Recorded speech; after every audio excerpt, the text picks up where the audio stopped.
بسم اللہ الرحمن الرحیم۔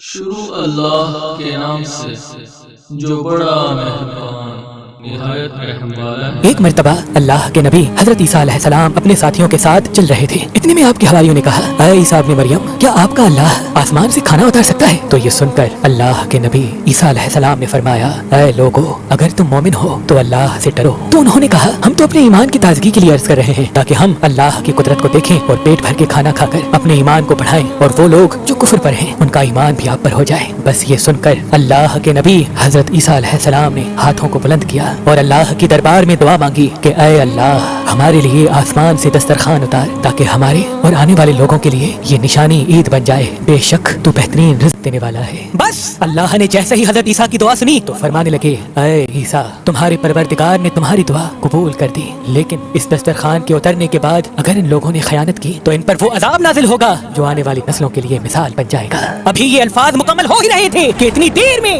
آسمان سے فرشتے دسترخوان اتار کے لے آئے، جس میں 7 مچھلیاں اور 7 روٹیاں تھیں۔ بعض روایتوں میں ہے کہ آسمان سے مچھلی اور گوشت اترا، اور کچھ روایات میں کہ ایک بڑی مچھلی خوب پکی ہوئی اور قسم قسم کی سبزیاں اور روٹیاں دسترخوان پر موجود تھیں، اور ایک روٹی پر روغن زیتون، ایک پر شہد، ایک پر گھی، ایک پر پنیر اور ایک پر گوشت کی بوٹیاں تھیں۔ بس جیسے حضرت عیسیٰ کے حواریوں نے اس نورانی دسترخوان اور روٹی کو دیکھا تو ان میں سے ایک، جس کا نام شمعون تھا، جو اپنی قوم کا سردار تھا، کہنے لگا کہ اے روح اللہ، کیا یہ دسترخوان دنیاوی کھانوں میں سے ہے یا آسمانوں کے؟ اللہ کے نبی عیسیٰ علیہ السلام نے فرمایا، یہ دسترخوان نہ دنیا کے کھانوں میں سے ہے نہ آسمانوں کے، بلکہ تمہارے پروردگار نے ابھی ایجاد کر کے تمہارے لیے اتارا ہے۔ پھر آپ فرمانے لگے، خوب پیٹ بھر کے کھاؤ اور اس میں خیانت نہ کرنا اور نہ ہی کل کے لیے ذخیرہ کرنا، ورنہ اللہ کا عذاب تم پر آ پہنچے گا۔ لیکن افسوس، وہ لوگ اس کھانے میں خیانت بھی کرتے ہیں اور کل کے لیے تھوڑا تھوڑا چھپانا بھی شروع کر دیتے ہیں۔ بس جیسے ہی رات ہوئی سب پیٹ بھر کے سوتے ہیں اور اللہ کا عذاب ان پہ آ جاتا ہے۔ اب جیسے ہی سورج طلوع ہوا تو ان میں سے کچھ خنزیر تو کچھ بندر بن جاتے ہیں اور ادھر ادھر بھاگنا شروع کر دیتے ہیں اور اپنے آپ کو نوچتے رہتے ہیں۔ اللہ کے نبی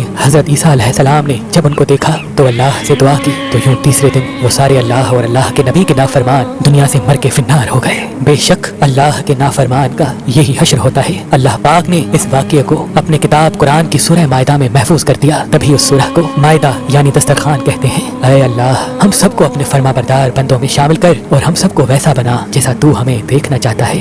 آمین ثم آمین۔ ہم سب کو ویسا بنا جیسا تو ہمیں دیکھنا چاہتا ہے۔ مور ویڈیو دیکھنے کے لیے سنہری چینل کو سبسکرائب کریں۔